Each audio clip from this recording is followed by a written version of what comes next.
Dans les archives paroissiales de la Louisiane, perdues entre des centaines de registres de successions poussiéreux et oubliés, se trouve un document incomplet daté de 1856. Il décrit la découverte d'un corps dans les marais, un homme d'une taille extraordinaire et mentionne simplement « L'affaire Beauséjour doit rester close, par ordre du juge Étienne Laframboise ». Personne ne sait ce qui s'est réellement passé cette année-là, mais ceux qui ont fouillé assez profondément dans les témoignages fragmentaires, dans les lettres jaunies et les journaux intimes cachés, parlent encore, à voix basse, de l'homme qu'on appelait le Titan. Avant de continuer, abonnez-vous à cette chaîne et dites-moi dans les commentaires de quelle ville vous nous écoutez. Maintenant, plongeons dans cette histoire qui a marqué la Louisiane à jamais. L'année 1848. La Louisiane est alors un État encore jeune, à peine intégré dans l'Union américaine depuis 35 ans. Dans les paroisses du Sud, entre la Nouvelle-Orléans et les bayous infinis qui s'étendent vers le golfe du Mexique, le système esclavagiste atteint son apogée. Les grandes plantations de canne à sucre et de coton dominent l'économie, et avec elles, une aristocratie créole et américaine qui règne sans partage sur des milliers d'âmes asservies. La paroisse de Saint-Charles, située le long du fleuve Mississippi, compte parmi les plus prospères. Ces terres fertiles, enrichies par les crues annuelles du grand fleuve, produisent des fortunes colossales. Les propriétaires se livrent une compétition féroce pour accumuler richesse et prestige. Dans ce contexte, la plantation Beauséjour se distingue par sa taille imposante. Près de 2000 arpents de terre cultivés, plus de 150 âmes asservies, et une demeure principale qui rivalise avec les plus belles maisons de la Nouvelle-Orléans. La maison, construite dans le style néoclassique, avec ses colonnes blanches et ses galeries couvertes, domine le paysage comme un temple dédié au pouvoir et à la richesse. Le maître de Beauséjour s'appelle Augustin Beauséjour. Fils d'un négociant français, arrivé en Louisiane au tournant du siècle, il a hérité du domaine à la mort de son père en 1842. Augustin est un homme dans la quarantaine, au visage sévère marqué par des rides profondes autour de la bouche et aux manières aristocratiques qu'il a cultivées avec soin. Il porte toujours des vêtements impeccables, même sous la chaleur étouffante de l'été louisianais. Veste de lin blanc, gilet brodé, cravate de soie. Sa réputation dans la paroisse est celle d'un planteur exigeant, méticuleux dans la gestion de ses affaires, tenant des registres détaillés de chaque penny dépensé et gagné, mais aussi d'une dureté exceptionnelle envers ceux qui travaillent en ses terres. Les témoignages de l'époque, glanés dans des correspondances privées, conservées dans les bibliothèques universitaires, et des rapports de surveillance consignés par les autorités locales, décrivent une plantation où règne une discipline de fer. Augustin Beauséjour croit fermement que seule la peur peut maintenir l'ordre parmi ceux qu'il considère comme sa propriété. Il a développé toute une philosophie pour justifier sa cruauté, citant la Bible et les théories pseudo-scientifiques de l'époque sur la prétendue infériorité de certaines races. Il emploie 2 contremaîtres blancs, les frères Cyprien et Mathieu Duplantier, connus dans toute la région pour leur brutalité. Cyprien, l'aîné, est un homme trapu aux mains épaisses, au visage rougeau marqué par l'alcool. Mathieu, plus jeune et plus mince, compense sa taille modeste par une cruauté encore plus raffinée. Les châtiments corporels sont quotidiens à Beauséjour. Le fouet claque dès l'aube pour punir les retards, les gestes jugés insolents, les quotas de travail non atteints, ou simplement pour rappeler à tous qui détient le pouvoir. Dans les quartiers des esclaves, de simples cabanes en bois alignées derrière les champs de canne, construites en planches mal jointes qui laissent passer le vent et la pluie, la vie est marquée par l'épuisement et la souffrance. Les familles sont séparées au gré des ventes et des héritages, les enfants arrachés à leur mère pour être vendus à d'autres plantations. Les enfants travaillent dès l'âge de 6 ou 7 ans, d'abord aux tâches légères comme ramasser les débris dans les champs, puis progressivement aux travaux les plus durs. La nourriture est rationnée, du maïs moulu, Du lard rance une fois par semaine si on a de la chance, parfois du poisson séché. Les vêtements sont en lambeaux, une chemise et un pantalon par an pour les hommes, une robe de toile grossière pour les femmes. Les soins médicaux sont inexistants. Lorsque quelqu'un tombe malade ou se blesse, il est laissé à son sort, et si la maladie persiste, il est simplement vendu à perte ou abandonné dans les marais. Mais dans ce système de terreur, il existe une hiérarchie même parmi les opprimés. Certains, par leur force physique ou leurs compétences particulières, acquièrent une valeur économique qui leur confère une position légèrement moins précaire. Les forgerons, les charpentiers, les cuisiniers de la grande maison bénéficient de meilleures conditions, de rations légèrement plus généreuses, de vêtements moins usés. C'est dans cette catégorie que se trouve, en 1848, un homme nommé Isaac. Isaac n'a pas de nom de famille dans les registres de Beaux et Jours. Il est simplement Isaac, nègre de champ, 28 ans, acquis à la Nouvelle-Orléans le 15 mars 1846 pour la somme de $1 800. Mais ce qui le distingue immédiatement des autres, ce qui justifie ce prix exceptionnellement élevé, c'est sa stature. Isaac mesure près de 2,10 m, une taille extraordinaire pour l'époque où la moyenne masculine dépasse rarement 1,70 m. Ses épaules sont larges comme celles d'un bœuf, ses bras aussi épais que les cuisses d'un homme ordinaire, ses mains capables d'enserrer la tête d'un homme. Son torse est une masse de muscles sculptés par des années de travail acharné.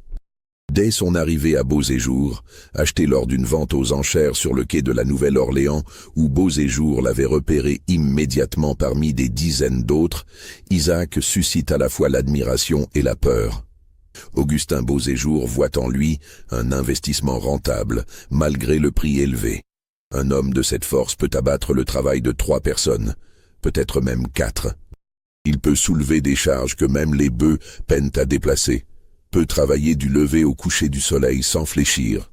Beaux et Jours le met immédiatement aux tâches les plus éprouvantes.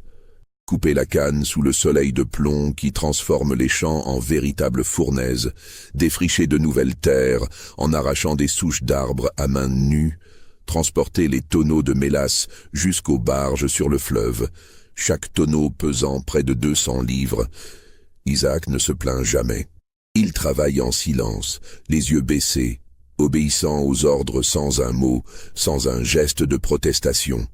Les autres esclaves le regardent avec un mélange de respect et de compassion. Ils voient en lui une victime particulière de l'avidité de Beaux et Jours, un homme exploité jusqu'à l'épuisement pour sa force, hors du commun. Mais Isaac ne cherche pas à se rebeller, ne montre aucun signe de colère, ne participe pas aux conversations amères qui animent parfois les soirées dans les cabanes. Il semble résigné, comme s'il avait accepté depuis longtemps son sort, comme si toute volonté avait été brisée en lui. Pourtant, dans les murmures nocturnes des cabanes, lorsque les lanternes sont éteintes et que les contremaîtres sont rentrés chez eux, les anciens racontent qu'Isaac n'a pas toujours été ainsi. Ils disent qu'il vient d'une plantation de Virginie, où il était né libre, fils d'un affranchi menuisier et d'une femme libre de couleur qui tenait une petite boutique. Mais à l'âge de 15 ans, alors qu'il travaillait dans l'atelier de son père, Isaac avait été enlevé par des marchands d'esclaves sans scrupules lors d'une nuit sombre, ses papiers de liberté détruits et vendu dans le sud profond à un planteur du Mississippi. Depuis, il avait passé 13 ans dans les plantations, changeant de maître au gré des ventes et des successions, perdant peu à peu toute trace de son identité passée, oubliant même le nom que ses parents lui avaient donné. Les années passent lentement à Beaux et Jours. En 1852, la situation se détériore progressivement. Une série de mauvaises récoltes, causées par des pluies excessives au printemps qui ont noyé les jeunes plants, puis par une invasion de chenilles pendant l'été qui a dévoré les feuilles de canne, affectent gravement les revenus de la plantation. Les cours du sucre chutent également sur les marchés internationaux en raison d'une surproduction dans les Caraïbes. Augustin Beaux et Jours, endetté auprès de plusieurs banques de la Nouvelle-Orléans qui commencent à réclamer le remboursement de leurs prêts, réagit, comme tous les planteurs dans sa situation, en intensifiant la pression sur ses travailleurs.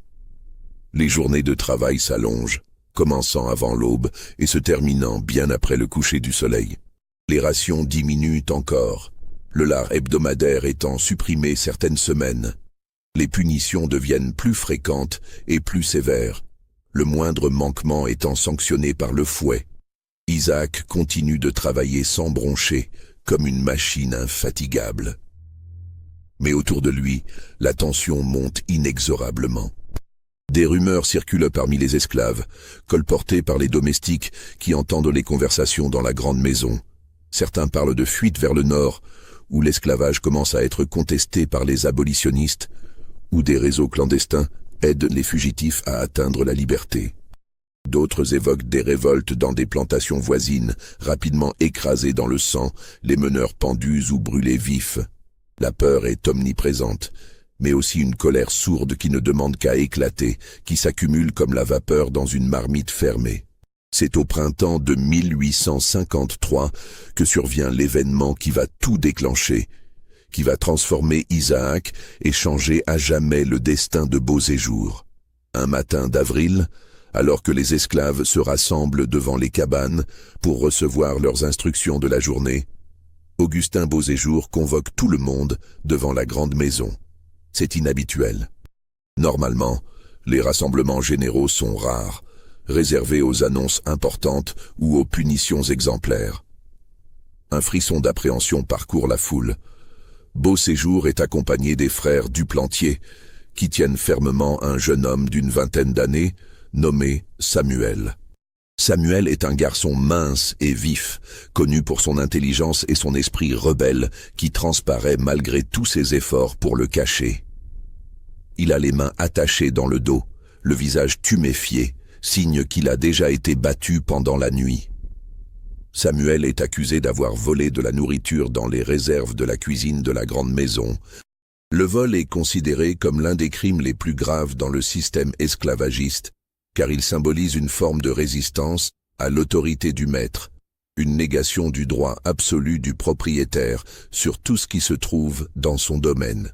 Beauséjour, le visage rouge de colère contenue, déclare d'une voix forte pour que tous entendent que Samuel doit être puni de manière exemplaire pour dissuader toute velléité de rébellion, pour rappeler à tous les conséquences de la désobéissance.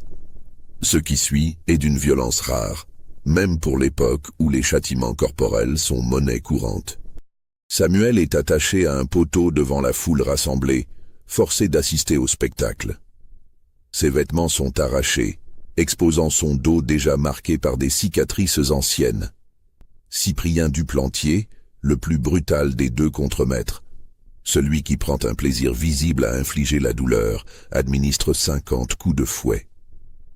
C'est un nombre exceptionnellement élevé. Normalement, 20 coups suffisent à déchirer la peau et à infliger une souffrance insupportable. Les lanières de cuir, spécialement traitées pour être plus dures et plus tranchantes, déchirent la peau du dos de Samuel. Le sang coule en abondance, formant des rivières écarlates qui descendent le long de ses jambes. Le jeune homme hurle de douleur, des cris déchirants qui résonnent dans le silence horrifié de la foule. Au 10e coup, sa voix commence à faiblir. Au 20e, il ne crie plus, émettant seulement des gémissements étouffés. Au 30e coup, son dos n'est plus qu'une masse sanguinolente de chair à vif. Au 40e, il s'effondre, maintenu debout seulement par les cordes qui le lient au poteau, inconscient. Mais Beauséjour n'est pas satisfait. Il ordonne que Samuel soit laissé attaché au poteau, sans soin, sans eau, sous le soleil brûlant de midi, qui transforme l'air en une fournaise suffocante.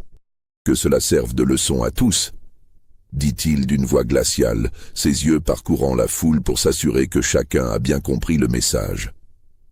Puis il retourne dans sa demeure, montant les marches du porche sans un regard en arrière, laissant les esclaves retourner au champ, terrifiés et écœurés. Isaac est témoin de toute la scène. Il se tient en retrait, près d'un groupe d'hommes plus âgés, immobile comme une statue de pierre. Mais quelque chose change dans son regard. Pour la première fois depuis son arrivée à Beauséjour, ceux qui l'observent y voient une lueur, une étincelle qui n'était pas là auparavant. Ce n'est pas de la colère, pas encore.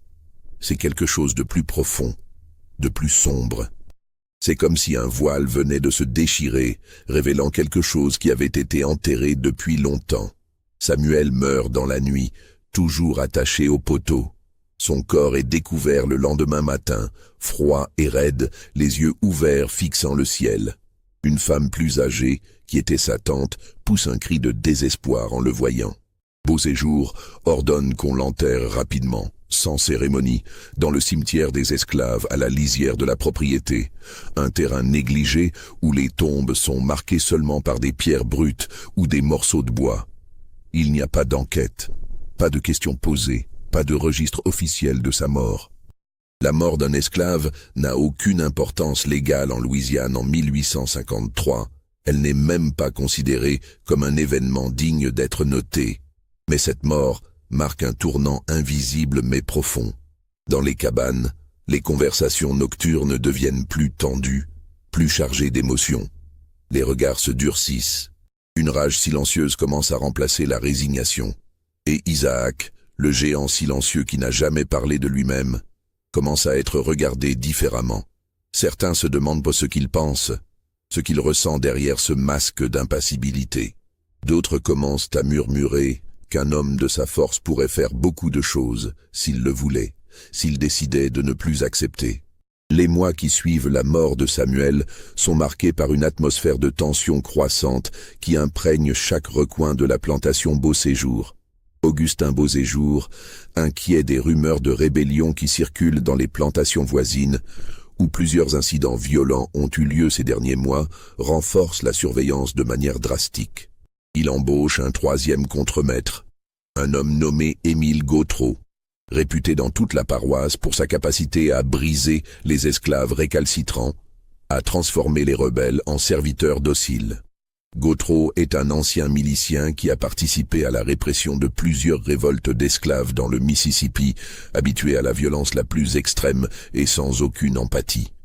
Son visage est marqué par une longue cicatrice qui va de son œil gauche jusqu'à sa mâchoire, souvenir d'un combat dont il ne parle jamais. Isaac continue de travailler avec la même efficacité mécanique, mais ceux qui l'observent attentivement remarquent des changements subtils dans son comportement. Il ne baisse plus toujours les yeux quand on lui parle. Parfois, il regarde les contremaîtres en face, même si ce n'est que pendant une fraction de seconde, juste assez pour que le message soit reçu. Il répond aux ordres, mais il y a une lenteur délibérée dans ses gestes, comme s'il testait les limites de ce qu'il peut faire sans être puni, comme s'il cherchait à définir l'espace de résistance qui lui reste. Les contremaîtres le remarquent aussi. Cyprien Duplantier, en particulier, semble déterminé à remettre Isaac à sa place, obsédé par l'idée que le géant pourrait devenir un problème majeur s'il n'est pas rapidement maté. Il multiplie les provocations, lui donnant les tâches les plus humiliantes, normalement réservées aux nouveaux arrivants ou aux punis, le frappant pour des prétextes futiles. Un regard trop appuyé, un mouvement trop lent, une réponse jugée insolente, même quand Isaac ne dit rien. Un jour de juillet, sous une chaleur accablante qui fait trembler l'air au-dessus des champs, Duplantier ordonne à Isaac de nettoyer les latrines de la grande maison, un travail normalement réservé aux femmes ou aux enfants, conçu spécifiquement pour humilier. Isaac obéit sans protester, mais il le fait avec une lenteur exaspérante, regardant Duplantier droit dans les yeux à chaque fois que celui-ci passe pour vérifier son travail. Un regard qui dit clairement qu'il comprend l'humiliation mais qu'il ne la craint pas. Cette insolence silencieuse ne peut pas durer indéfiniment. Un après-midi de la fin août, alors que Isaac transporte un tonneau de mélasse vers le fleuve, le tonneau sur son épaule comme s'il ne pesait rien, Duplantier décide qu'il est temps de lui donner une leçon définitive. Il ordonne à Isaac de s'arrêter, puis, sans avertissement, le frappe au visage avec le manche de son fouet, un coup violent qui aurait assommé un homme normal.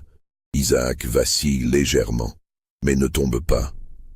Le sang coule de sa lèvre fendue, formant une ligne rouge sur son menton. Duplantier le frappe à nouveau, visant cette fois l'arête du nez, puis une troisième fois, sur la tempe. Isaac ne bouge pas. Il reste debout, immobile comme un roc, fixant Duplantier avec une intensité qui glace le sang du contremaître. Ses poings sont serrés le long de son corps, si serrés que ses jointures blanchissent, mais il ne lève pas les mains. Il ne riposte pas. Il ne dit rien. Pendant un long moment qui semble durer une éternité, les deux hommes se regardent dans un silence absolu. Puis Duplantier, mal à l'aise pour la première fois de sa vie face à un esclave, recule d'un pas involontaire et ordonne à Isaac de reprendre son travail, sa voix légèrement tremblante. Isaac s'exécute, soulevant le tonneau et continuant son chemin comme si rien ne s'était passé. Mais quelque chose vient de se passer, quelque chose que tous les témoins de la scène ont ressenti. Un déplacement subtil du rapport de force. Ce soir-là, dans les cabanes, les conversations tournent exclusivement autour de l'incident. Les anciens hochent la tête, inquiets de ce qu'ils ont vu. Ils savent que ce genre de confrontation ne peut mener qu'à une seule issue. Soit Isaac sera brisé, fouetté jusqu'à ce que sa volonté soit anéantie, soit il se révoltera ouvertement. Et dans les deux cas, cela finira mal, probablement dans le sang. Certains commencent à prendre leur distance avec Isaac, craignant d'être associés à lui quand la punition inévitable tombera. Mais Isaac ne dit rien. Il mange sa maigre ration de maïs bouilli et de lard rance, puis s'allonge sur sa paillasse infestée de punaises. Les autres le regardent, attendant un signe, un mot, une indication de ses intentions. Mais Isaac ferme les yeux et semble s'endormir, sa respiration devenant lente et régulière. Les semaines passent dans une tension palpable. L'automne arrive, apportant avec lui la saison de la récolte de la canne à sucre, la période la plus intense de l'année, celle qui détermine la fortune ou la ruine d'une plantation. Les journées de travail s'étendent de l'aube jusqu'à la nuit tombée, parfois même plus tard quand la lune est pleine et permet de continuer. Les esclaves coupent, transportent et traitent la canne sans relâche, leurs mains se couvrant de coupures causées par les feuilles tranchantes, comme des rasoirs. C'est une période d'épuisement extrême, où les accidents sont fréquents et les morts pas rares. Un faux pas dans le moulin à sucre peut broyer un bras. Une chute sous la chaleur peut être fatale. Une infection dans une plaie non soignée peut tuer en quelques jours. Isaac travaille comme une machine parfaitement huilée. Il coupe la canne avec une rapidité impressionnante, ses mouvements précis et puissants, chaque coup de machette abattant plusieurs tiges à la fois. Les contremaîtres, malgré leur méfiance grandissante, ne peuvent s'empêcher d'être satisfaits de son rendement qui dépasse celui de n'importe quel autre travailleur. Beauséjour lui-même vient observer Isaac à plusieurs reprises, se tenant à distance prudente, calculant mentalement les profits que cet homme lui rapporte, se demandant s'il peut continuer à tirer profit de sa force, tout en contrôlant son esprit visiblement rebelle. Mais un matin d'octobre, alors que la rosée recouvre encore les champs et que l'air est inhabituellement frais, un nouvel incident se produit. Une jeune femme nommée Céleste, qui travaille aux côtés d'Isaac dans les champs de canne, s'effondre soudainement. Elle est enceinte de plusieurs mois, son ventre rond visible sous sa robe usée, mais cela n'a pas empêché les contremaîtres de lui imposer le même rythme de travail que les autres, voire plus, car sa grossesse est vue comme un signe de paresse. Maintenant, elle gît au sol entre les rangées de cannes, le visage d'une pâleur mortelle, respirant difficilement, tenant son ventre avec des mains tremblantes. Isaac s'arrête immédiatement de travailler et se précipite vers elle, laissant tomber sa machette. Il se penche, vérifie son pouls, place une main sur son front brûlant de fièvre. Puis, prenant une décision rapide, il la soulève avec précaution, la prenant dans ses bras comme si elle ne pesait rien, comme on porterait un enfant. Puis, sans demander la permission, sans même regarder vers les contremaîtres, il se dirige d'un pas déterminé vers les cabanes pour la mettre à l'abri du soleil qui commence déjà à chauffer.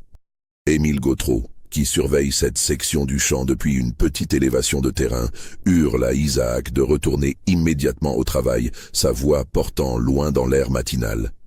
Isaac l'ignore complètement, continuant d'avancer.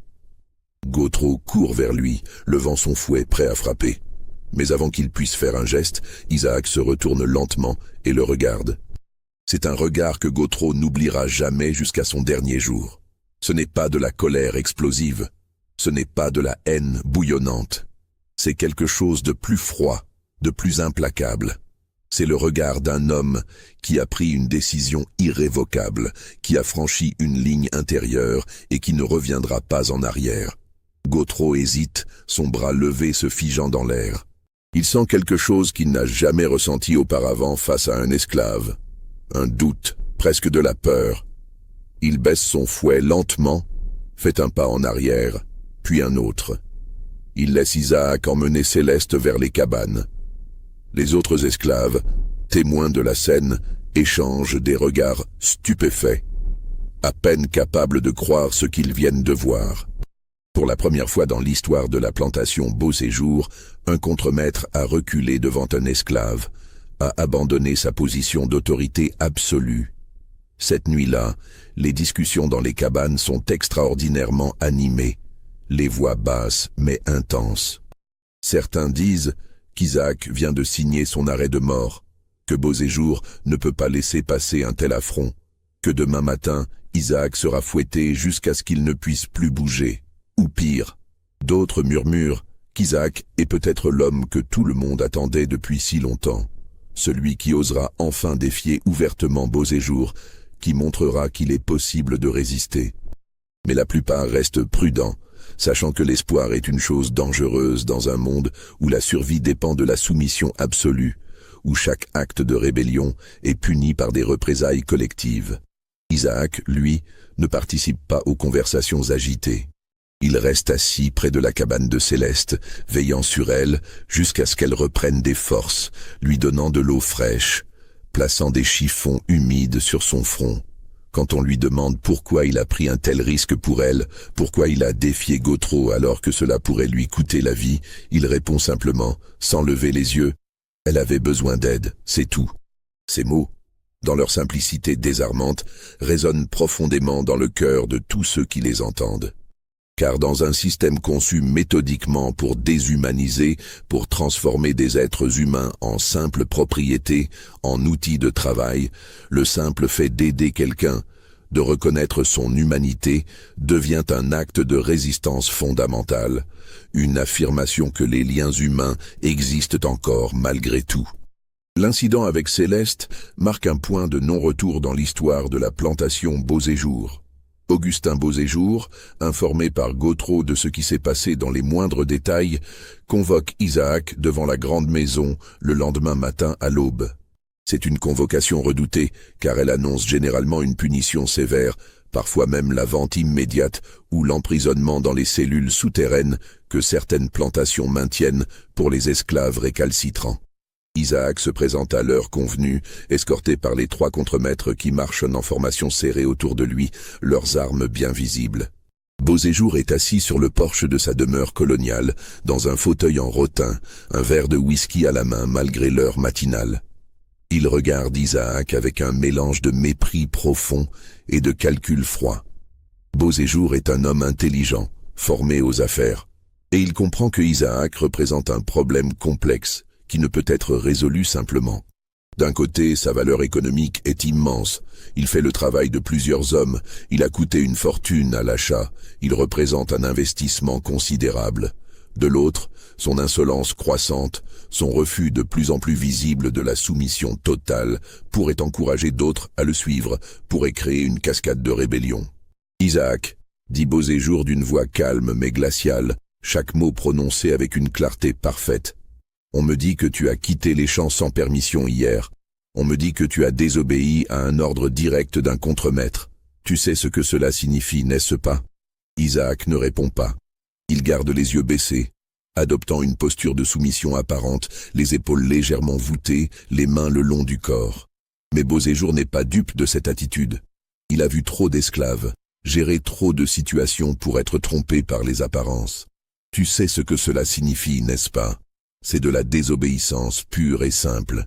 Et la désobéissance doit être punie. Sans punition, sans exemple, c'est tout le système qui s'effondre. Tu comprends cela? Beau Séjour fait un signe de la tête au contremaître. Cyprien Duplantier s'avance, le fouet déjà déroulé à la main, un sourire mauvais sur le visage. Mais avant qu'il puisse faire un geste, Avant qu'il puisse ordonner à Isaac de se retourner et de se préparer pour la punition, Isaac lève la tête lentement et regarde Beauséjour directement dans les yeux. C'est un acte d'une audace inouïe, une transgression absolue des codes sociaux. Dans le système esclavagiste, un esclave ne doit jamais, sous aucun prétexte, regarder un blanc dans les yeux. C'est considéré comme un défi ouvert, une forme de rébellion aussi grave qu'une violence physique. Beauséjour se lève brusquement de son fauteuil, renversant presque son verre, le visage devenant rouge de colère. « Tu oses me regarder ainsi ?» dit-il d'une voix tremblante de rage. « Tu crois que ta taille te rend spécial? Tu crois que ta force te donne des droits? Tu n'es qu'un bien, Isaac. Ma propriété, un objet que j'ai acheté et payé, et je peux faire de toi ce que je veux. Je peux te fouetter, te vendre, te tuer si je le décide. Tu n'es rien. » Isaac ne détourne pas le regard. Il reste immobile, ses yeux plantés dans ceux de Beauséjour, ne disant rien mais communiquant tout par ce simple regard. Le silence qui suit est pesant, chargé d'une tension électrique. Les contremaîtres, mal à l'aise, se regardent entre eux, ne sachant pas comment réagir. Ils sentent que quelque chose est en train de se jouer qui dépasse une simple punition. Quelque chose de plus profond et de plus dangereux. Finalement, après ce qui semble une éternité, Beauséjour détourne le regard le premier. C'est un geste presque imperceptible, un battement de paupières, un léger mouvement de la tête, mais tous ceux qui sont présents le remarquent. Beauséjour recule d'un pas, comme s'il voulait mettre de la distance entre lui et Isaac, comme s'il ressentait soudain un malaise physique. Puis il dit, d'une voix qui tente de retrouver son autorité mais qui sonne légèrement fausse, 20 coups de fouet. Que cela te serve de leçon. Cyprien, occupe-toi de ça immédiatement. Cyprien Duplantier s'approche d'Isaac avec une certaine hésitation inhabituelle chez lui. Isaac est si grand, si massif, que même attaché et sans défense, il reste physiquement intimidant. 2 autres hommes sont appelés pour aider à maintenir Isaac contre un poteau. Duplantier lève le fouet et frappe. Une fois, le cuir claquant contre le dos d'Isaac avec un bruit sec, 2 fois, 3 fois. Mais Isaac ne crie pas, ne gémit pas, ne donne aucun signe de douleur.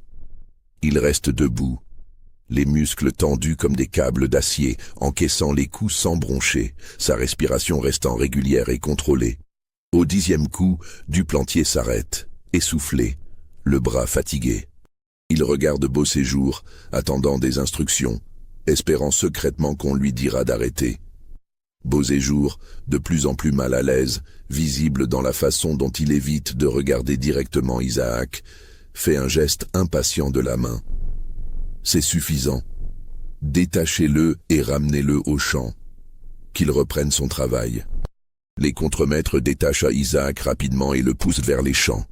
Isaac part sans un mot, le dos ensanglanté, des traînées rouges sur sa chemise déchirée, mais la tête haute, marchant d'un pas ferme.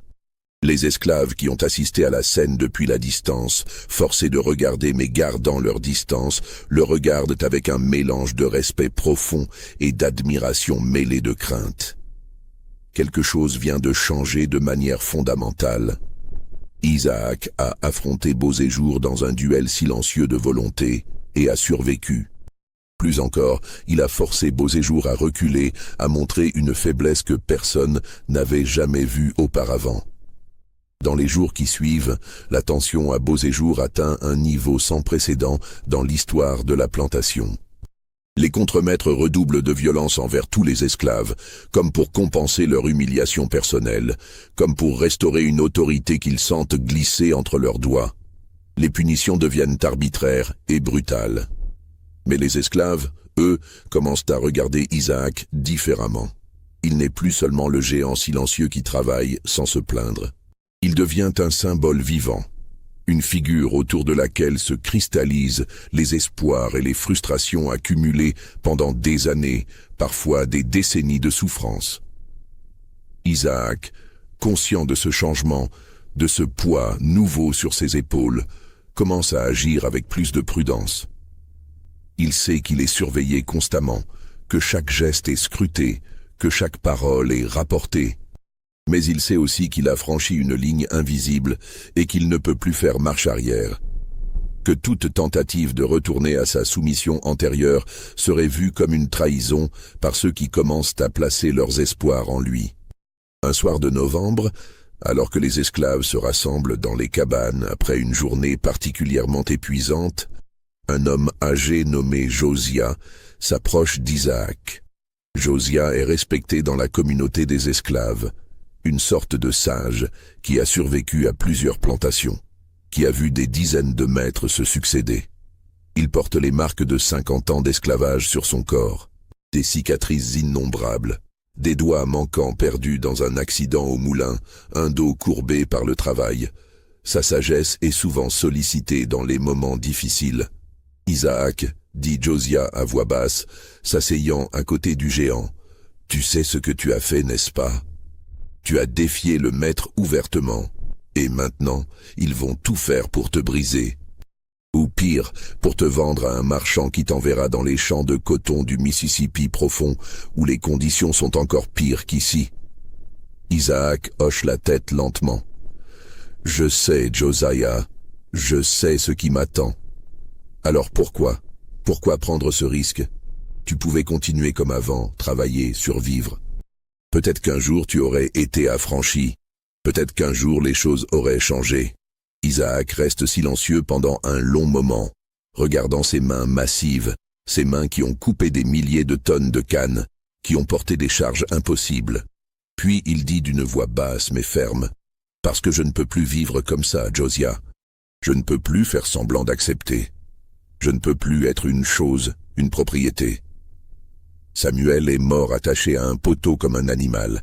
Céleste allait mourir dans les champs parce que sa vie ne valait rien pour eux. À quel moment est-ce qu'on dit non? À quel moment est-ce qu'on se rappelle qu'on est humain? Josiah soupire profondément, un son qui vient du fond de son âme fatiguée. « Je comprends, mon garçon. Je comprends vraiment. Mais tu dois savoir que si tu continues sur cette voie, tu ne seras pas seul à en payer le prix. Ils vont nous punir tous pour ce que tu fais. C'est toujours comme ça qu'ils fonctionnent. Ils créent la peur collective. » Isaac baisse les yeux, le poids de cette responsabilité s'abattant sur ses épaules comme un fardeau physique. « Je sais, et je ne veux pas ça. Je ne veux pas que d'autres souffrent à cause de moi. Mais que puis-je faire? Retourner à la soumission? Prétendre que rien ne s'est passé? » Josiah pose une main tremblante sur l'épaule massive d'Isaac. « Tu peux attendre. Tu peux survivre jour après jour. Et un jour, peut-être, les choses changeront d'elles-mêmes.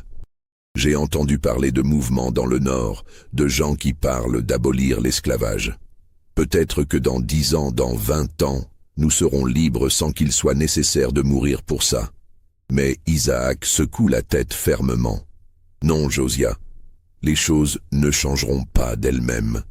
Personne ne va nous donner la liberté par bonté d'âme. Quelqu'un doit agir. Quelqu'un doit montrer que nous ne sommes pas des choses, que nous sommes des hommes. » Ces mots marquent un tournant définitif.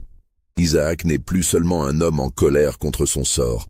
Il devient un homme avec un plan, une intention claire, une vision.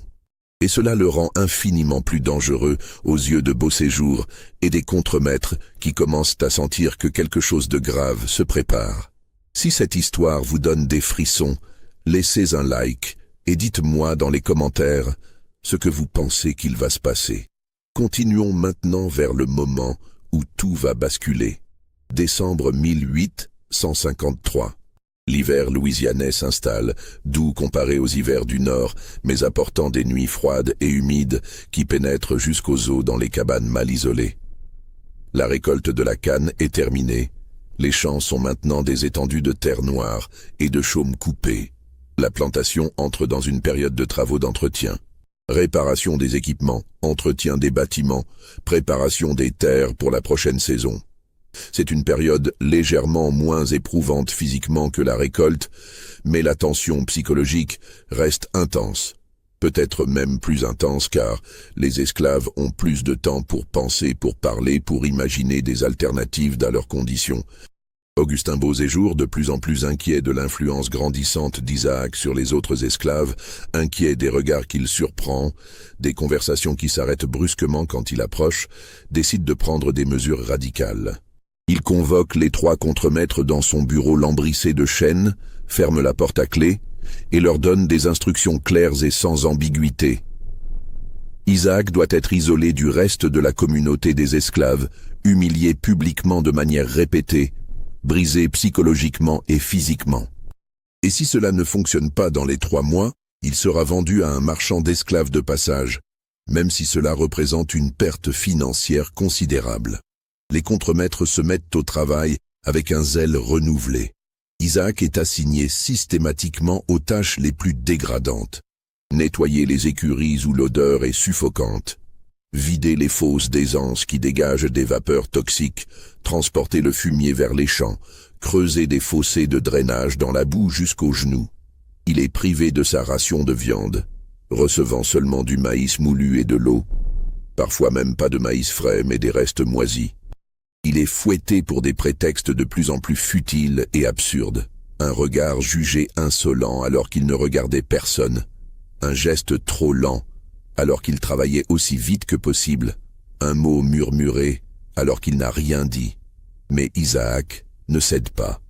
Il continue de travailler, de supporter les humiliations avec une dignité silencieuse, de résister sans jamais se plaindre ouvertement. Et plus il résiste, plus son prestige grandit parmi les esclaves. Il voit en lui un exemple vivant de dignité humaine, de refus d'être totalement déshumanisé. Des femmes commencent à partager discrètement leurs rations avec lui. Des hommes l'aident dans ses tâches quand les contremaîtres ne regardent pas. Un réseau silencieux de solidarité se forme autour de lui. Un soir de janvier 1854, alors que le froid pénètre les cabanes et que les esclaves se serrent les uns contre les autres pour conserver la chaleur, un événement inattendu et dramatique se produit. Un groupe de 5 esclaves, mené par un homme nommé Benjamin, un jeune homme de 25 ans au caractère impétueux, décide de voler de la nourriture dans les réserves de la plantation. C'est un acte de désespoir pur, motivé par la faim qui tenaille les ventres, par la frustration accumulée, par le spectacle quotidien de l'abondance dans la grande maison contrastant avec leur misère. Mais c'est aussi un acte inspiré par l'exemple d'Isaac, qui a montré qu'il était possible de défier l'autorité, même à un coût personnel élevé. Le vol est découvert le lendemain matin par la cuisinière de la grande maison. Beauséjour, furieux au-delà de toute mesure, ordonne une enquête immédiate et impitoyable. Les contremaîtres interrogent tous les esclaves un par un, utilisant la violence et les menaces pour obtenir des aveux. Finalement, après 2 jours d'interrogatoires brutaux, Benjamin et 3 autres hommes sont identifiés comme les coupables, trahis par quelqu'un qui a cédé sous la torture. Beauséjour décide de faire un exemple qui restera gravé dans toutes les mémoires. Les 4 hommes sont attachés à des poteaux devant la grande maison, exposés au regard de tous les esclaves qui sont forcés d'assister au spectacle sous peine de punition. Ils sont fouettés publiquement, chacun recevant 30 coups qui transforment leur dos en masse sanguinolente. Mais cette fois, la punition ne s'arrête pas là. Beauséjour ordonne que Benjamin, le meneur présumé, soit marqué au fer rouge sur le visage. Une punition normalement réservée aux esclaves fugitifs récidivistes ou aux rebelles notoires. C'est un acte d'une cruauté extrême, conçu non seulement pour punir mais pour terroriser, pour marquer de manière indélébile le prix de la rébellion. Le fer est chauffé dans un brasier jusqu'à devenir rouge incandescent. Benjamin, attaché et maintenu par 4 hommes, hurle de terreur avant même que le fer ne touche sa peau. Quand le métal brûlant est pressé contre sa joue gauche, ses hurlements déchirent l'air. Un son animal de souffrance pure qui résonne pendant des minutes. L'odeur de chair brûlée se répand. Le sang coule mêlé à des lambeaux de peau carbonisés. Les esclaves forcés de regarder détournent les yeux, certains pleurent en silence, d'autres serrent les dents jusqu'à ce qu'elles craquent. Isaac assiste à la scène depuis le premier rang, forcé d'être là par les contremaîtres qui l'ont placé stratégiquement pour qu'il voie bien. pour qu'il comprenne ce qu'il attend s'il continue sur sa voie.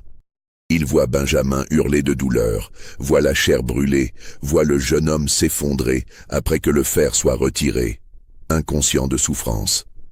Et quelque chose se brise définitivement en lui. Ce n'est plus de la colère contrôlée. C'est une rage froide, implacable, qui consume tout sur son passage, une détermination absolue que rien ne pourra arrêter. Cette nuit-là, Isaac ne dort pas du tout. Il reste assis dans sa cabane, les yeux fixés sur le mur de planches, pensant, planifiant, calculant.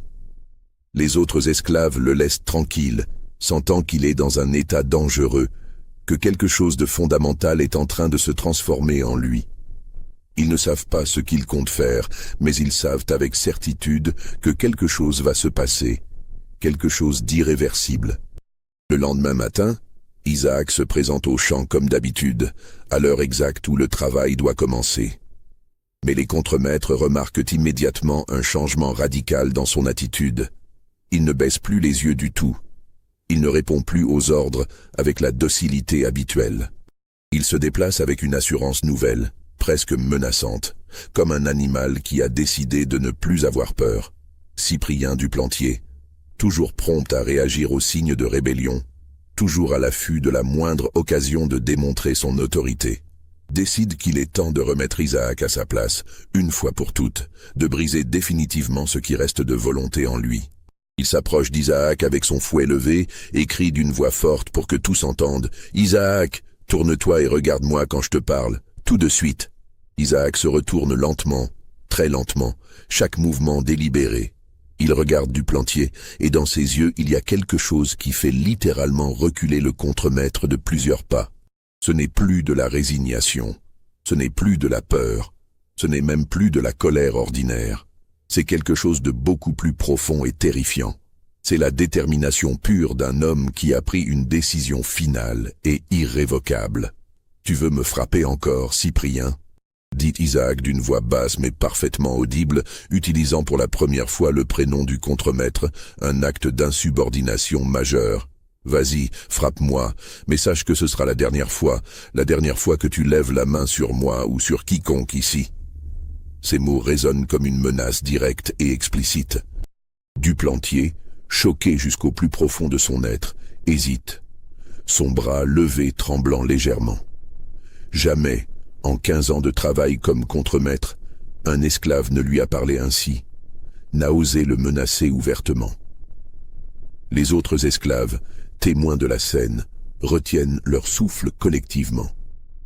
Ils savent que ce moment est décisif, que tout peut basculer dans les secondes qui viennent. Mais avant que Duplantier puisse réagir, avant qu'il puisse frapper ou appeler à l'aide, Mathieu Duplantier et Émile Gautreau arrivent en courant, alertés par les cris. Ils ont entendu l'échange et comprennent immédiatement la gravité extrême de la situation. Les trois contremaîtres se placent face à Isaac, formant un demi-cercle, leurs fouets et leurs pistolets bien visibles, prêts à intervenir. « Isaac !» dit Gautreau d'une voix calme mais ferme, essayant de désamorcer la situation avant qu'elle ne dégénère en violence ouverte. « Tu es en train de commettre une erreur très grave, une erreur qui te coûtera la vie. Retourne au travail maintenant, immédiatement, et nous oublierons ce que tu viens de dire.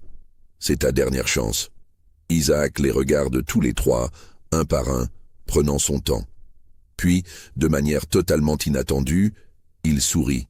C'est un sourire sans joie, presque triste, un sourire qui semble dire qu'il sait exactement ce qui va se passer et qu'il l'accepte.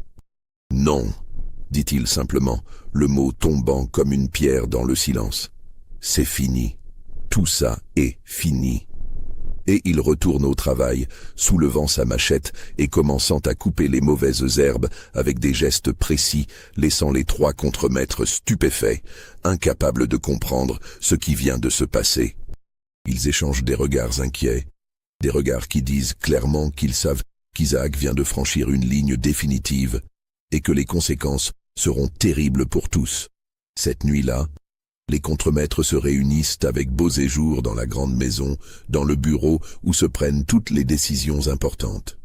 Ils lui rapportent l'incident du matin dans ses moindres détails et expriment leur inquiétude profonde.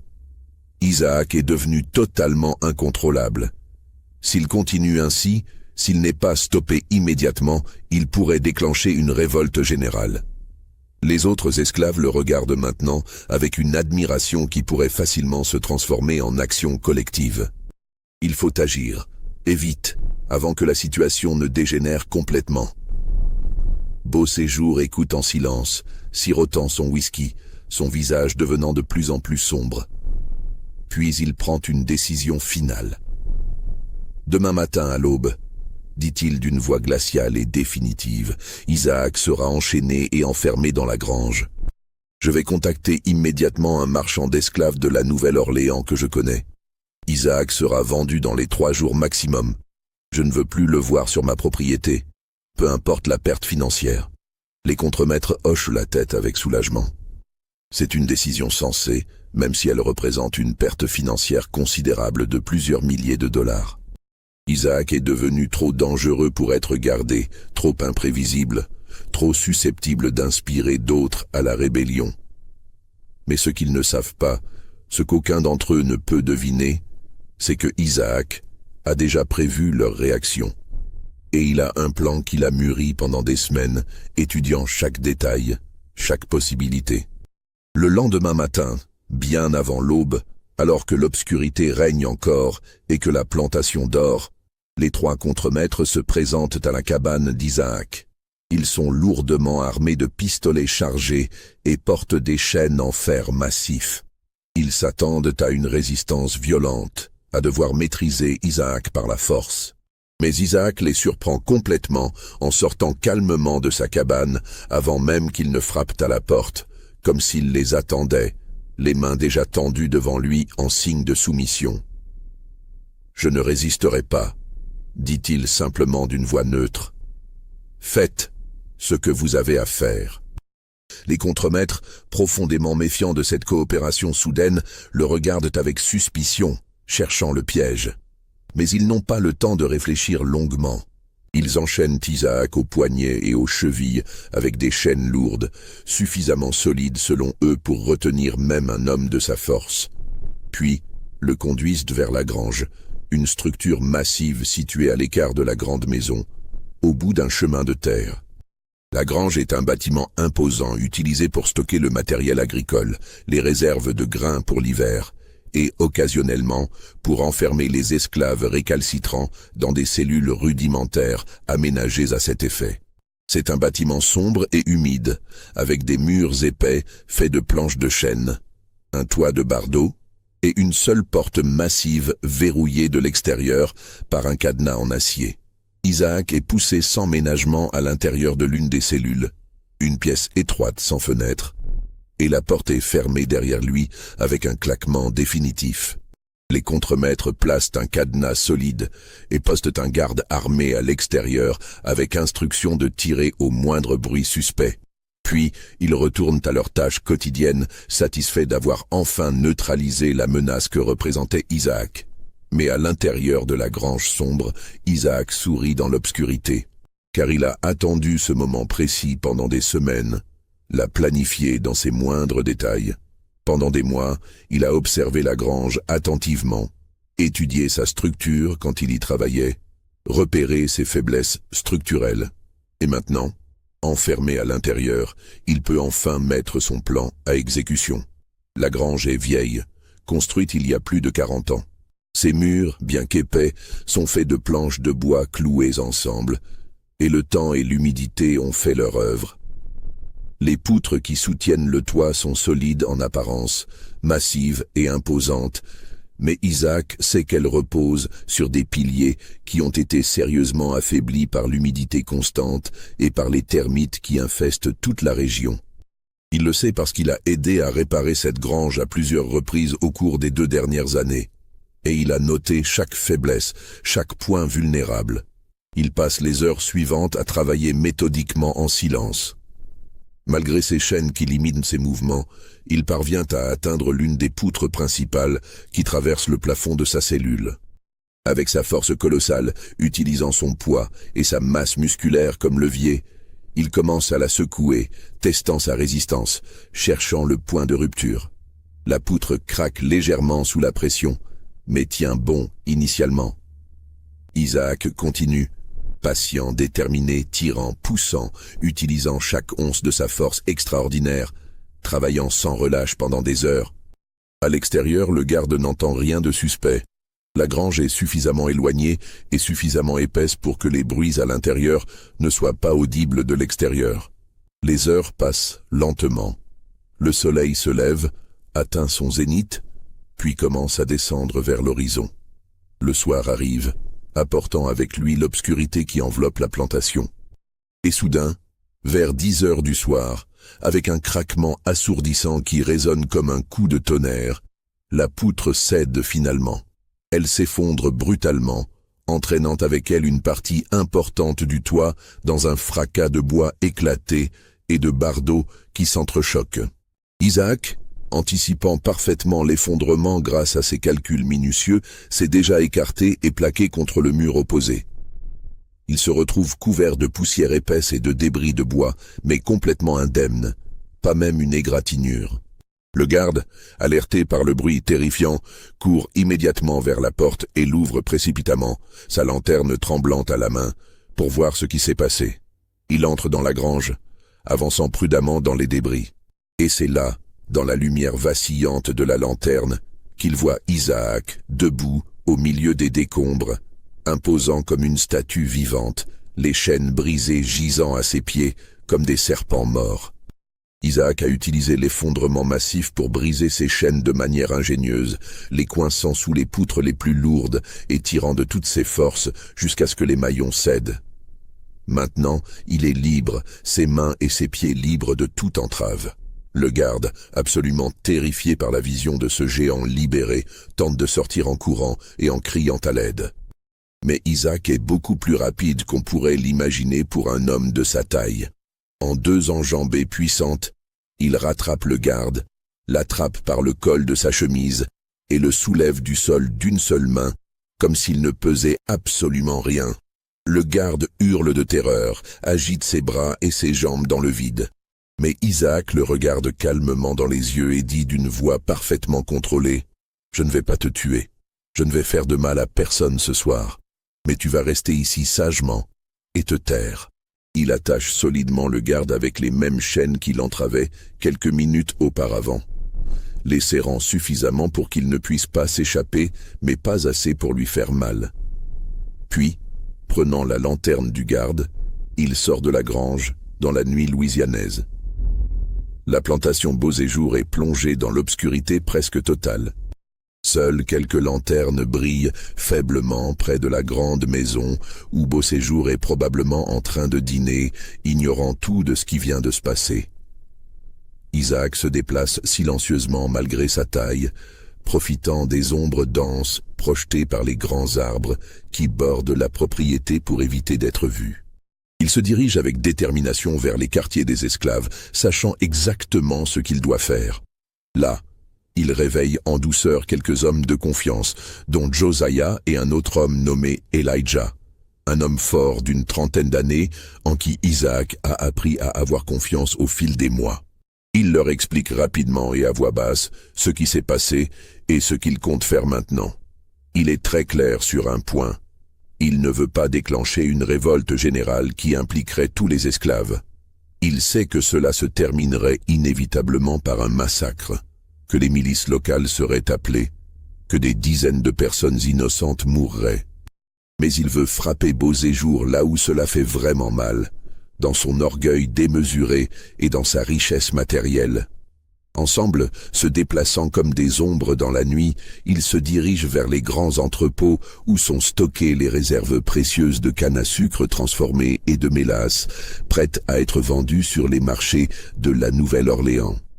Isaac sait que ces réserves représentent une véritable fortune pour Beauséjour, probablement plus de 50 000 $, le fruit de toute une année de travail acharné de tous les esclaves. Utilisant de l'huile de lampe et des torches improvisées, ils mettent le feu aux entrepôts méthodiquement. Les flammes prennent rapidement, alimentées par le sucre et la mélasse, qui sont hautement inflammables.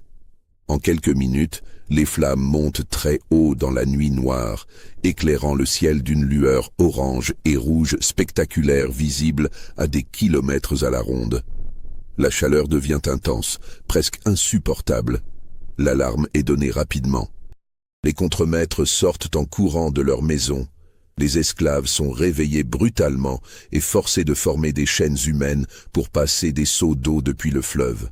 Tout le monde se précipite dans une confusion totale pour tenter d'éteindre l'incendie catastrophique. Mais il est déjà beaucoup trop tard.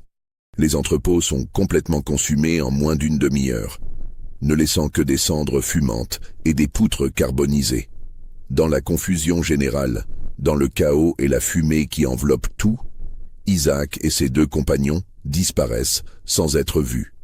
Ils se dirigent rapidement et silencieusement vers les marais qui bordent la plantation au sud, un territoire hostile et extrêmement dangereux, infesté d'alligators, de serpents venimeux et de zones de sable mouvant, mais où ils peuvent se cacher et où peu oseront les suivre. Augustin Beauséjour, réveillé en sursaut par le tumulte et les cris, sort précipitamment de sa demeure en robe de chambre et contemple le désastre absolu avec une horreur grandissante. Ses réserves, sa fortune accumulée péniblement, partent littéralement en fumée devant ses yeux. Mais ce qui le terrifie le plus profondément, ce qui lui glace le sang, c'est de comprendre rapidement que Isaac est libre, que le géant qu'il croyait avoir neutralisé s'est échappé. Et il sait instinctivement, avec une certitude absolue, que Isaac ne s'arrêtera pas là, que ce n'est que le début. Les jours suivants sont marqués par la panique généralisée. Beauséjour engage immédiatement des chasseurs d'esclaves professionnels, des hommes brutaux et impitoyables qui utilisent des chiens dressés spécialement pour traquer les fugitifs, pour retrouver Isaac et ses compagnons. Il offre une récompense considérable. 1000 $ pour Isaac vivant, 500 $ pour les deux autres. Mais les marais sont vastes et impénétrables, un labyrinthe d'eau stagnante, de végétation dense et de dangers mortels. Les fugitifs connaissent le terrain, ayant travaillé dans ces marais pour Beauséjour, et ils utilisent chaque avantage naturel pour échapper à leurs poursuivants acharnés. Pendant ce temps, des rumeurs commencent à circuler rapidement dans toute la paroisse et même au-delà. On parle dans tous les salons et sur tous les quais d'un géant qui a défié son maître ouvertement et s'est échappé de manière spectaculaire. Certains planteurs disent qu'il est certainement mort dans les marais, dévoré par les alligators innombrables ou noyé dans les eaux stagnantes. D'autres murmurent avec inquiétude qu'il est toujours vivant, qu'il se cache quelque part dans les profondeurs des bayous, attendant patiemment le moment de frapper à nouveau. Ces rumeurs et légendes qui se forment rapidement terrifient profondément les planteurs de toute la région. Car si un esclave peut réussir à s'échapper de manière aussi spectaculaire, à brûler les réserves de son maître, d'autres pourraient être tentés de suivre son exemple audacieux. Les patrouilles de milices sont renforcées considérablement. Les châtiments deviennent encore plus sévères pour décourager toute velléité d'imitation. Mais la peur est là, omniprésente, une peur qui ne disparaîtra pas facilement.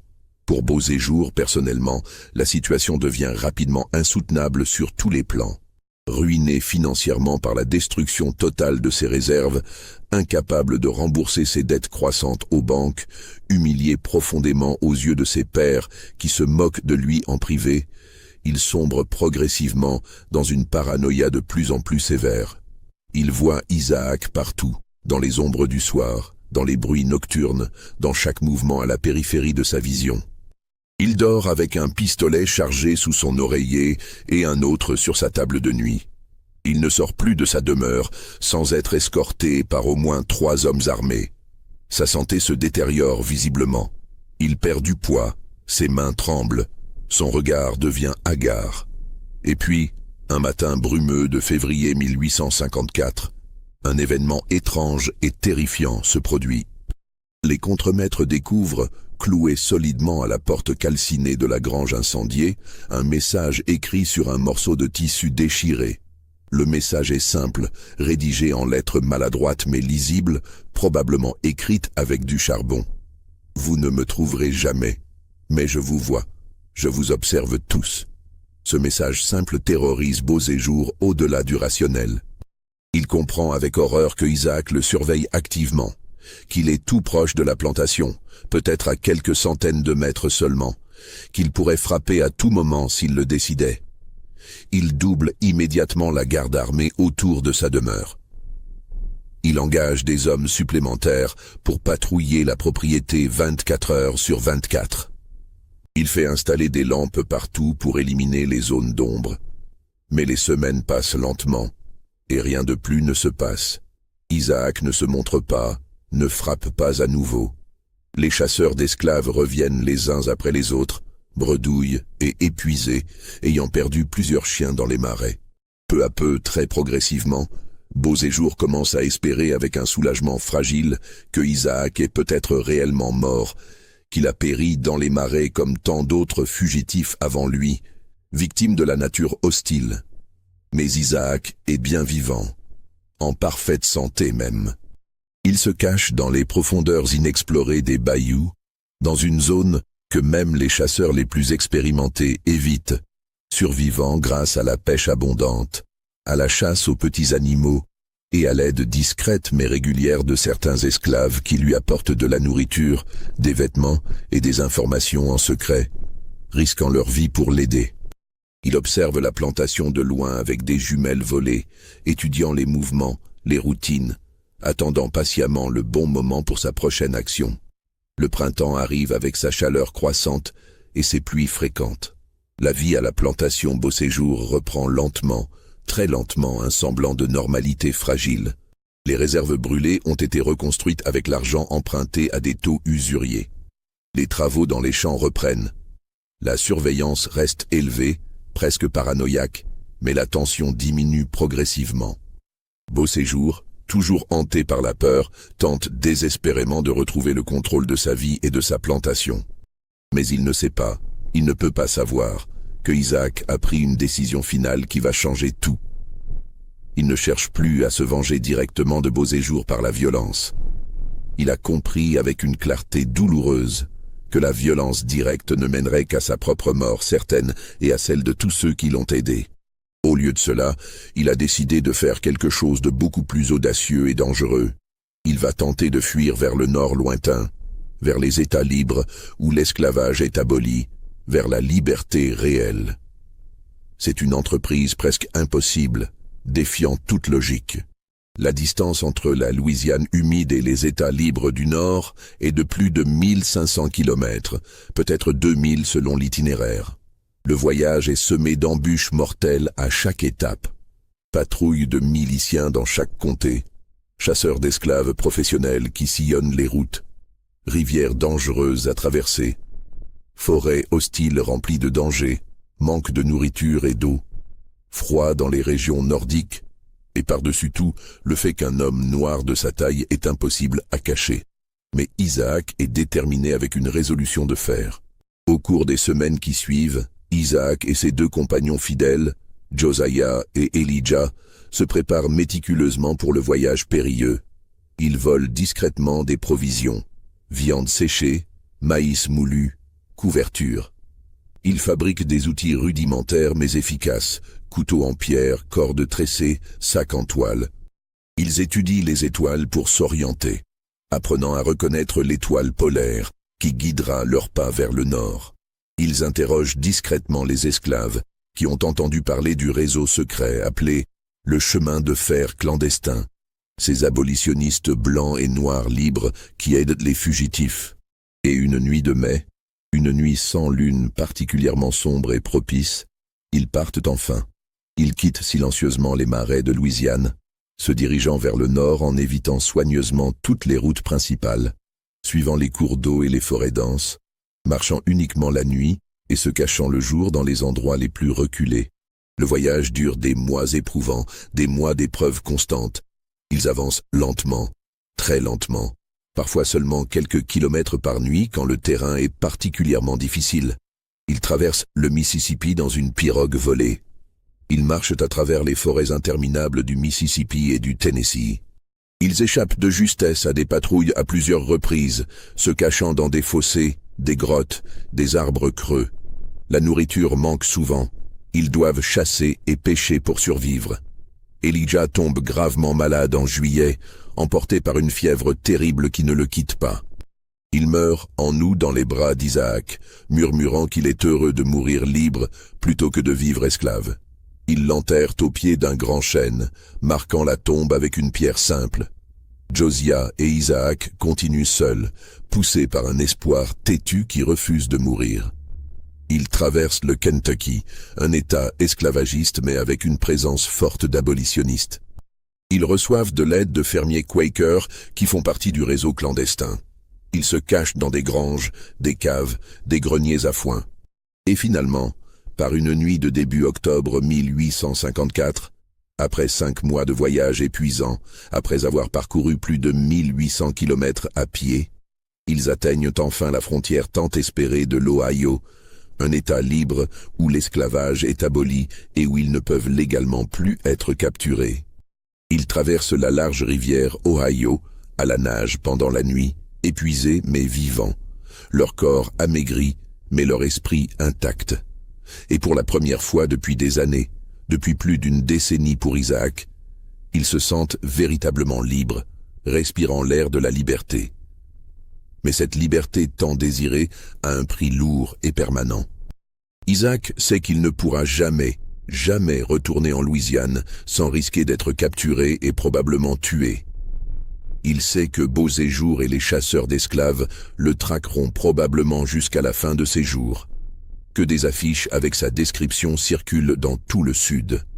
Il sait aussi, et cela pèse lourdement sur sa conscience, que ceux qu'il a laissés derrière, tous les esclaves de Beauséjour qui l'ont aidé ou simplement admiré, continuent de souffrir, peut-être même plus qu'avant en représailles. Isaac et Josiah s'installent dans une petite communauté d'affranchis prospères près de Cincinnati dans l'Ohio.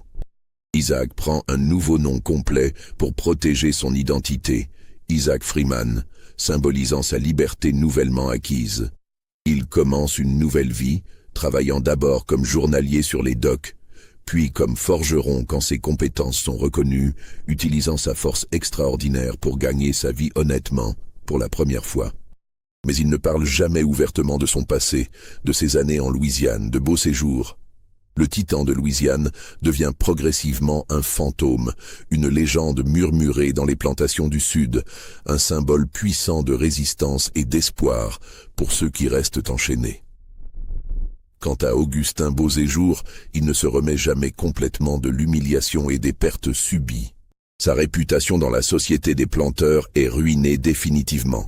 Les autres planteurs le moquent ouvertement maintenant, disant qu'il a été incapable de contrôler ses propres esclaves, qu'il a été vaincu par un seul homme. Les banques réclament le remboursement de ses dettes croissantes. En 1856, complètement ruiné financièrement et psychologiquement brisé, il vend la plantation Beauséjour à un prix dérisoire et quitte la Louisiane dans la honte. On dit qu'il est mort quelques années plus tard, probablement en 1860, seul et complètement oublié, dans une pension miteuse et sordide de la Nouvelle-Orléans, ayant sombré dans l'alcoolisme. La plantation Beauséjour change de main plusieurs fois rapidement. Les nouveaux propriétaires tentent courageusement de redonner vie au domaine, d'effacer la malédiction qui semble peser sur le lieu. Mais rien ne fonctionne vraiment. Les récoltes sont systématiquement mauvaises, affectées par des maladies inexpliquées. Les accidents se multiplient de manière inquiétante. Équipements qui se brisent, animaux qui meurent subitement, incendies mystérieux. Les esclaves murmurent que c'est la vengeance du titan, que son esprit hante encore les champs et les cabanes, protégeant les siens même dans la mort. En 1856, au printemps pluvieux, un événement étrange et troublant se produit qui alimentera les légendes pour toujours. Un corps est découvert par des pêcheurs dans les marais bordant l'ancienne plantation Beauséjour. C'est le corps en décomposition avancée d'un homme de taille colossale, vêtu de haillons, à moitié dévoré par les alligators et les animaux charognards. Le corps est dans un état tel qu'il est presque impossible de l'identifier avec certitude. Les autorités locales, après une brève enquête superficielle, concluent rapidement qu'il s'agit probablement d'un esclave fugitif mort de faim, de maladie ou d'épuisement dans les marais hostiles. Mais personne ne peut identifier formellement le corps. Aucune plantation de la région ne reporte de fugitifs correspondant à cette description exceptionnelle. Les dents, qui pourraient aider à l'identification, sont dans un trop mauvais état.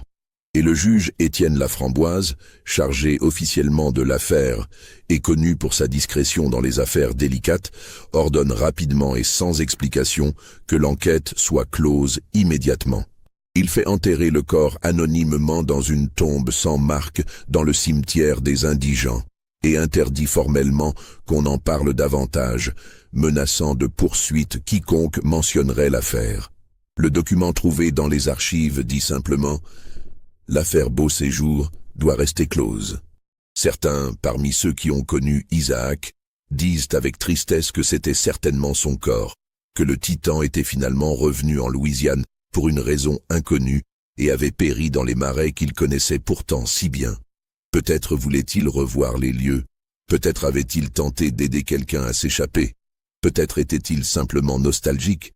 D'autres murmurent avec conviction que ce corps n'était absolument pas le sien, qu'il s'agissait d'un autre homme ou même d'un stratagème délibéré, qu'Isaac Freeman vivait toujours paisiblement dans le Nord sous son nouveau nom, sa légende intacte, travaillant, peut-être même ayant fondé une famille. La vérité absolue, personne ne la connaît vraiment avec certitude. Les documents historiques de l'époque sont incomplets, souvent contradictoires, parfois délibérément falsifiés. Les témoignages ont disparu avec le temps et les témoins. Tout ce qui reste aujourd'hui, ce sont des murmures, des légendes transmises de génération en génération, et ce document énigmatique et troublant dans les archives poussiéreuses. L'affaire Beauséjour doit rester close. Mais une chose est absolument certaine et indéniable. L'histoire du Titan a marqué profondément la Louisiane et bien au-delà. Elle a montré que même dans le système le plus oppressif jamais conçu, il existait des hommes et des femmes capables de résister avec courage, de défier l'injustice la plus absolue, de lutter pour leur dignité humaine fondamentale. Et cette leçon, bien que dangereuse pour ceux au pouvoir à l'époque, a inspiré des générations d'opprimés et continue de résonner aujourd'hui. Aujourd'hui encore, dans certaines familles afro-américaines de Louisiane, transmettant leur histoire orale, on raconte l'histoire du Titan avec respect et admiration. On parle de cet homme géant qui a osé regarder son maître cruel dans les yeux, qui a brisé ses chaînes par sa seule force, qui a fui vers la liberté malgré tous les obstacles. On ne sait pas avec certitude s'il a survécu jusqu'à un âge avancé, s'il est mort dans les marais qu'il connaissait, ou s'il a vécu heureux dans le Nord libre. Mais son nom, ou plutôt le surnom qu'on lui a donné et qui a traversé le temps, résonne encore comme un symbole puissant de résistance, de dignité et d'espoir indestructible. Vous croyez que tout a été révélé dans cette histoire qui a traversé les décennies? Pensez-vous que le corps retrouvé dans les marais en 1856 était vraiment celui d'Isaac? Ou croyez-vous qu'il a vécu libre jusqu'à sa mort naturelle? Dites-le moi dans les commentaires, je veux connaître votre avis. Abonnez-vous à la chaîne et partagez cette histoire avec ceux qui aiment les mystères sombres et poignants de l'histoire. Merci de m'avoir écouté jusqu'au bout. À très bientôt pour une nouvelle plongée dans les ombres oubliées du passé.